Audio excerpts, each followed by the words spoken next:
Welcome to Cord Cutting Today. We're diving into some of the biggest stories happening in the world of cord cutting right now, including one of the largest IPTV streaming services in the world just got shut down and its owner arrested. We'll tell you everything you need to know about that. Comcast and Spectrum are hemorrhaging subscribers. We got the full numbers from last week's earnings. T-Mobile is losing a great benefit it's had in the past. We'll tell you what you need to know about and what's replacing it once we find out, and more. First though, hey, if you like what we do here, do me a big favor. You can find all the stories we talk about in the show notes and in the first pinned comment down below so you can read them for yourself and come up with your own opinions. I'd love to hear from you. If you're new here, hit that subscribe button, hit that thumbs up, let YouTube know you enjoy what we do here so YouTube recommends our videos to more people, helping us grow, helping us support our families, and hopefully helping you break free from the high cost of cable TV. So with that said, let's dive into it. Start off with one of the largest IPTV services out there has been shut down. I've talked a lot about the war on piracy. As streaming services and cable companies are losing money, they're turning their eyes to streaming piracy to try to shut it down, hoping that some of those people will convert over to legal services. Digital TV boasted over 85,000 subscribers. That's a lot of subscribers. There's streaming services out there right now that I don't think have that many paid subscribers. They're legit. But they offer 900 live channels, including sports, 8,000 films, 400 television shows, and some adult content.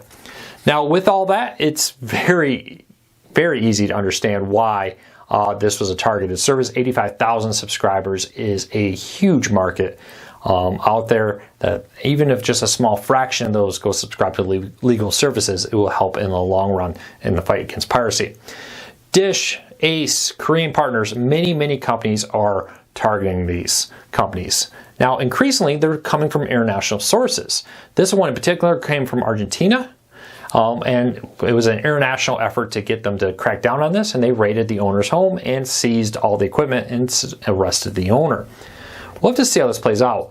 In the United States, laws have become a lot harsher on this, which has led many people to stop doing it or offer them here in the United States because it went from a civil penalty to a criminal one, which can see you sitting in jail for a long time. In the UK, we learned recently that somebody a group of owners, I should say, were sentenced to a total of 30 years in prison for all that.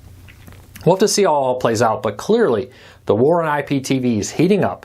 Mark my words, this is going to continue in the weeks and months to come. Why is that happening? Well, we talked a little bit about declined numbers, but let's just see how big they really are. Comcast and Spectrum, the two largest cable TV providers in the United States, in just 3 months lost 743,000 subscribers during that period. That works out to over 8,000 subscribers canceling cable TV every single day. While piracy is definitely a big factor, but there's also a lot of reasons why people are doing that. Mostly just because I think a lot of people are discovering live TV is just not worth it and they're going on demand only. But we're definitely going to be seeing very interesting trends here. Now, Dish is going to report later this week. That'll give us a good idea of how the satellite services are doing since DirecTV no longer reports numbers. It will also give us a good idea how Sling TV is doing. One of our first looks at how the different streaming services are happening. Hulu will also be reporting through Disney later this week also. We'll be keeping a very close eye on this. In the first quarter of 2023, only YouTube TV reportedly added subscribers. All the other live TV services lost subscribers. Will that trend continue? We talk a lot about how these services are very easy to cancel and then pick up when you want. You know, for a lot of people who don't care about baseball, are they canceling waiting for football season to come? We'll have to keep a close eye on that. But get your predictions in now. Will live TV streaming services add or lose subscribers this quarter? That's the question of the day to you. Leave me a comment, let me know. All right, next start. The largest owner of ABC, CBS, Fox, and NBC affiliates doesn't think their ratings properly reflects its scale and power. They are building their own audience measurement platform that they think will better represent their true reach in a day and age of streaming, over-the-air, and traditional pay TV. In some ways, tracking viewership is easier. Streaming services easily track that. The tough thing, though, is over the air, there's no tracking services. It's very hard to understand what the reach is with a traditional over-the-air antenna because there's no feedback on how that's being tracked. And streaming can be a bit hard because numbers are broken out in all different places and all different pools. And then you got to add in traditional cable, and that's why many people have really struggled with current ratings.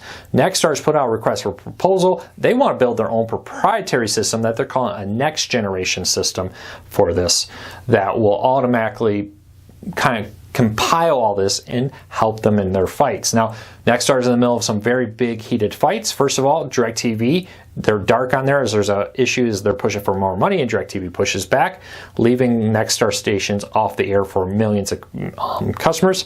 Nexstar is also pushing FCC to reclassify streaming services like YouTube TV, Hulu, and Sling as cable TV providers, which would force them to negotiate directly with local affiliates instead of going for right now. Fubo recently reached a deal with Paramount that allowed Fubo to have all the CBS locals. Instead of having to go to each individual local and negotiate there, they went to a big, massive one and got a massive reach there, or a massive deal for all the locals. If this rule passes, that will no longer be able to happen, and they'll have to renegotiate individually with local affiliates. Something Nexstar is hoping that these new higher numbers will help them push for more money. Really all comes down to money in this, and we'll see how it all plays out. All right, let's keep moving along. If you are a T-Mobile customer on one of the older legacy plans from Sprint that included the free Tidal music service, starting today you should get a notification notifying you on September 1st that plan will no longer be included. New subscribers will no longer be able to sign up for Tidal.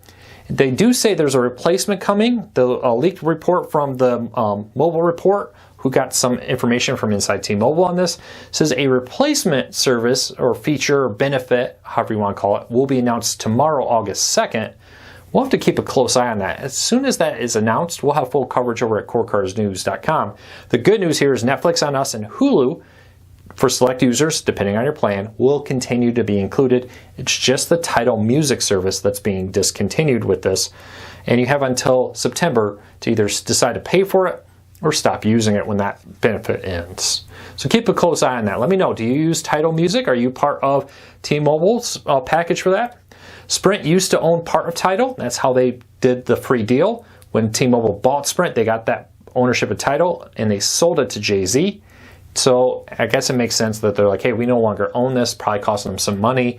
They're deciding it's just not worth it anymore. Be interesting to see what the replacement service for that is. All right, deal of the day. One of the two deals of the day. Anker has a 140 watt USB-C power bank on sale right now, $50 off. This is big enough to charge many laptops, phones, tablets, and more. If you need a huge battery pack that can charge your laptop, check out the show notes down below for a link to it. And also a deal of the day, Paramount, which includes now Showtime, is offering a free month, but you need to use this code. They have a special deal for the month of August. If you sign up as a new customer and you use the promo code in the link down below, you can get a free month of Paramount Plus. Link in the show notes down below if you want to try that out. It's a great way to get a free month of Paramount Plus and Showtime. And lastly, if you are a Verizon customer, right now, you can get $100 off NFL Sunday Ticket from YouTube or YouTube TV. Big catch here is you have to be a Verizon customer on an applicable plan, and unfortunately, you can't have already signed up for NFL Sunday Ticket. No refunds and no way to apply this code if you've already paid for NFL Sunday Ticket.